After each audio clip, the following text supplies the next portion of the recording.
Alright, hey guys, what's going on? So today we're going to be covering something called the Rainich conditions. The Rainich conditions are very important in the concept of electromagnetism within the conditions of GR. And so without further ado, let's get straight into the topic. Make sure to hit that like and subscribe button. Make sure to go onto my Patreon page if you want to support the channel, if you want to get notes on this as well. Shout out to all of you guys for keeping up with me on this kind of material. I know it's kind of hard to get into the heavy mathematics of this kind of stuff, but I just want to shout out to you guys because I've just surpassed 3,000 view hours on my channel, and I'm getting to the point where I can monetize on YouTube as well. So thank you very much for that. Let's get right into the content now. So we're talking about the Rainich conditions. So let's start off by recalling a general equation that we derived when talking about dual vectors, or dual bivectors, right? So that's going to be this right here. So we've talked about this before in 2 videos already now. We can use this equation to replace it with what we know as the electromagnetic tensor, okay? So this is, because these were bivectors, and these bivectors fundamentally, when we're talking about electromagnetism, are the electromagnetic tensors, okay? So we have this relationship here.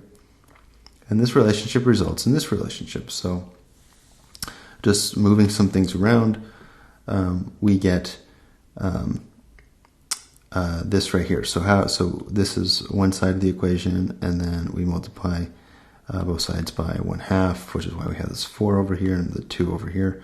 But we get this. Okay, so this is an important realization to make about these electromagnetic tensors, and how the upper indices are related to lower and mixed indices. All right. Okay, so recall that our tensor here is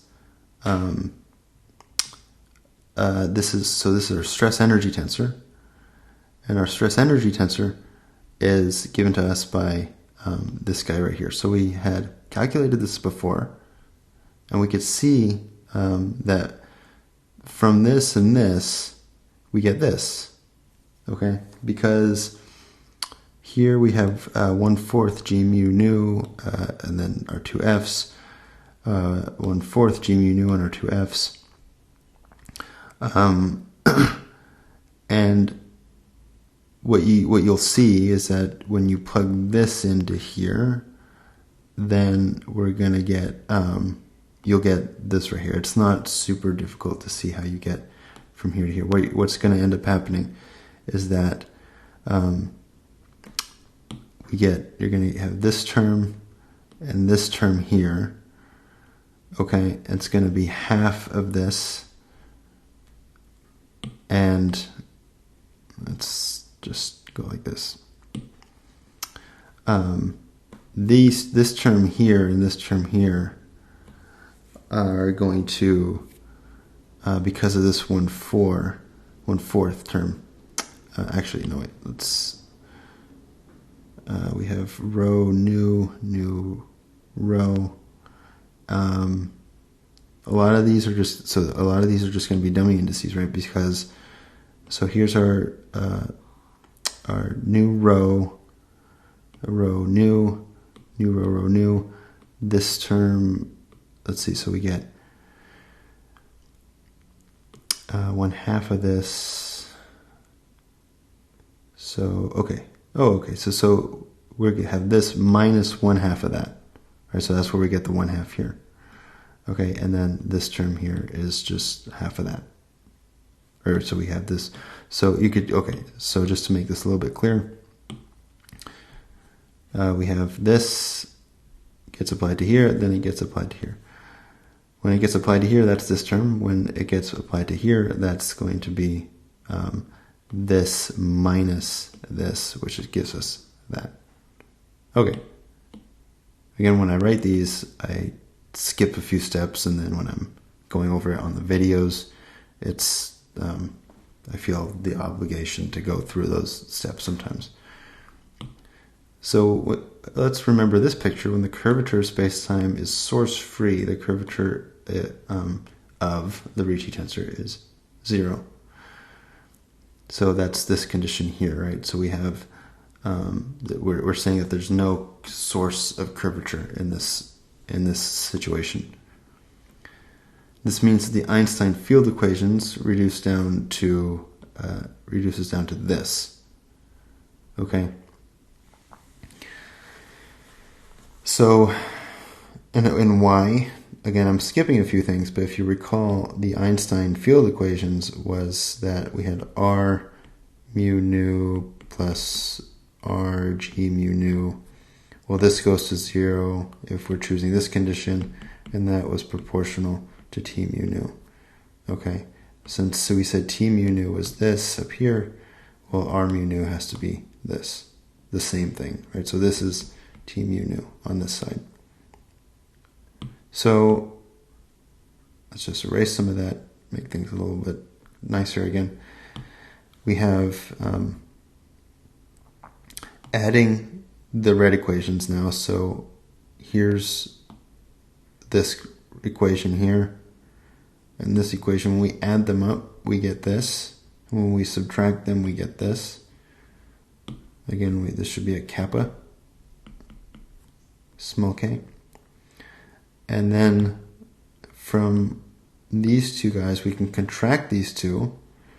So contract this here with this over on this side. And then we have kappa squared. And so kappa squared, which is because we have two kappas here. And then this guy and this guy, so that's these two guys right here. All right, and then we have a contraction here, then this times this, and this times this, right? So rho sigma, rho sigma, rho sigma, rho sigma. You could see things are going to cancel, and what we get is just the remaining term is this, which is this times this, and we get this delta from mu nu lambda. So we get mu lambda on the delta sign. Okay? And then this all pretty much stays the same. We're rearranging a few things. But now we have this equation here. Let's keep on going. Recall that we had established this relationship here. And it's pretty easy to see this, right? Because sigma nu and or the nu's sum over each other, sigma rho, and then these sum over each other. We can therefore make the substitution here to get this. Okay, so this side of the equation stays the same. So the whole reason we did this here, from here to here, we just shifted around the these guys, right? So here is our lambda sigma. So this, I'll just highlight. This is this guy. This guy is this guy. All right.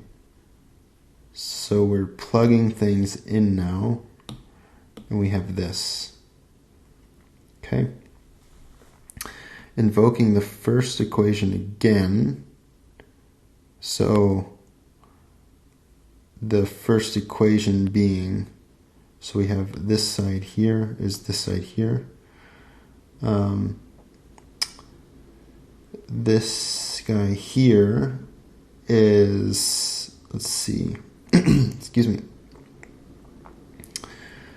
that is going to be, so we have our delta and let's see, so this, okay, so we could see here that this is the first equation I'm talking about, right? So that's how we get this. So this here is just a copy of this, which is why that gets squared. And then we have our 4 times 4 gives us our 16. All right. So now we can move this to this side of the equation. And we get this, so we can factor out a few things. And when we factor that, so now we can see that, let's see, if we, so this is a 4, and we have, so what are we doing here? So we're saying, when these two guys are equal, right? So when these two guys are equal, this guy's going to go to 4. Right? That's the dimensionality of the space-time. Right? So we're setting everywhere we see. So okay, so this is all those guys stay the same. So okay, so we get from here to here. By considering only the terms on diagonal of this guy here, okay? Because it would be 0 otherwise, and then if it's 0 otherwise, then that's a non-trivial solution to what, or a non-trivial equation. We're gonna, if this is general, but we're looking for the situation in which mu and lambda are equal, and so that's how we get from here to here also, right? We're mu and lambda are equal to each other, so we're just changing lambda to mu. Okay. So recall the invariant in quantities that we had established long before were these guys, all right? And so the contraction of the Ricci tensor with itself in terms of the electromagnetic field is going to be this here, right? Because we said this guy is right here, this guy is right here, and so the contraction, the complete contraction of our Ricci tensor with itself is going to be this right here, in which that's the sum of the two invariants. So this thing is invariant under transformations. In order to come to this result, we can recognize a few important conditions that must be met, called the Rainich conditions. First, we assumed that the spacetime was source-free. That was this condition. When it's source-free, that also implies that this is going to imply that because the scalar curvature, or the Ricci scalar, is a contraction of this guy, well, that's going to be 0. Okay, and so that means this also has to be 0. Right? Because again, we're saying this is 0. So if we're saying this is 0, then the contraction of the stress energy tensor also has to be 0. Because the electromagnetic, so this is the first condition. Because the electromagnetic components must be greater than or equal to 0, we also need to have this. Because this side here and this side here, this is talking geometry. This side here is talking physics. And so this has to be greater than 0. Okay? This has to be greater than 0 for our temporal components, right? Because this was our temporal component, okay? And so lastly, we contracted over mu and nu, and we have these two guys, okay? And those two guys again were these guys.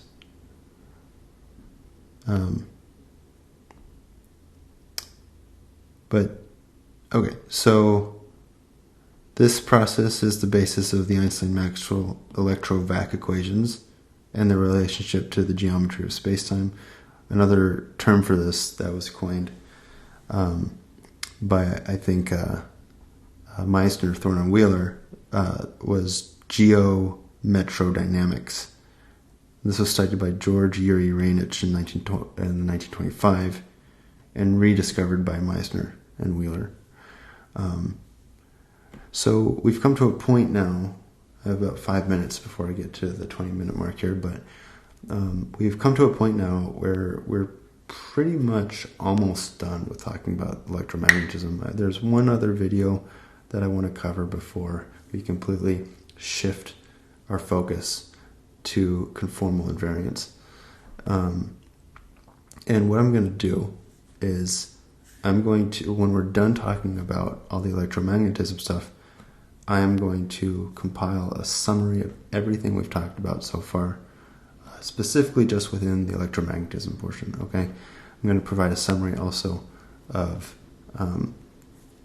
everything that we've talked about before that as well, and hopefully this will help us cement our pathway towards a deeper understanding of general relativity. With that being said, I hope you, and I'm going to put those on my Patreon page. I'll be putting those on my YouTube page as well, okay?